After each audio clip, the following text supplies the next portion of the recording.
बक्सर का युद्ध, जिसे बक्सर की लड़ाई भी कहा जाता है, भारतीय इतिहास में एक महत्वपूर्ण घटना है। यह युद्ध 22 अक्टूबर 1764 को बक्सर बिहार में हुआ था। इस युद्ध में ब्रिटिश ईस्ट इंडिया कंपनी और बंगाल के नवाब मीर कासिम, अवध के नवाब शुजा-उद-दौला और मुगल सम्राट शाह आलम द्वितीय के संयुक्त सेना के बीच लड़ाई हुई थी। यह युद्ध भारतीय उपमहाद्वीप में ब्रिटिश सत्ता की स्थापना में एक निर्णायक मोड़ था। 1757 की प्लासी की लड़ाई में अंग्रेजों ने नवाब सिराजुद्दौला को हराया और बंगाल में अपनी सत्ता स्थापित की। 1760 में मीर कासिम को बंगाल का नवाब बनाया गया, लेकिन उसने अंग्रेजों के साथ संघर्ष शुरू कर दिया। मीर कासिम ने अंग्रेजों के खिलाफ स्थानीय रजवाड़ों और नवाबों के साथ गठबंधन किया।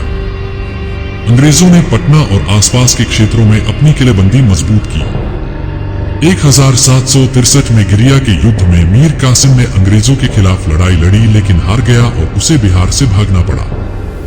अक्टूबर 1764 में मीर कासिम, शुजा-उद-दौला और शाह आलम द्वितीय ने मिलकर अंग्रेजों के खिलाफ बक्सर में युद्ध के लिए सेना तैयार की।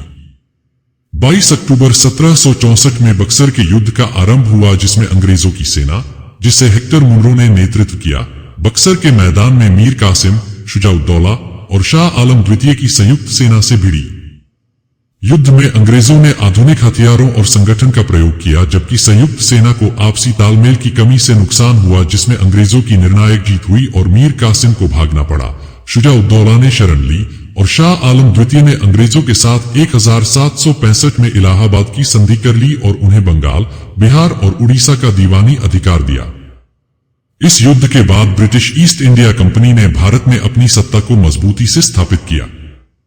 इस युद्ध के बाद ब्रिटिश साम्राज्य ने भारत में अपने अधिकारों को और भी विस्तार दिया। भारतीय नवाबों की स्वतंत्रता का अंत हो गया और वे ब्रिटिश सत्ता के अधीन हो गए।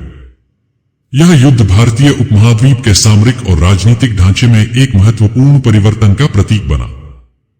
बक्सर युद्ध ने भारतीय इतिहास की धारा को बदल दिया और अंग्रेजों की भारत में सत्ता स्थापना की नींव रखी।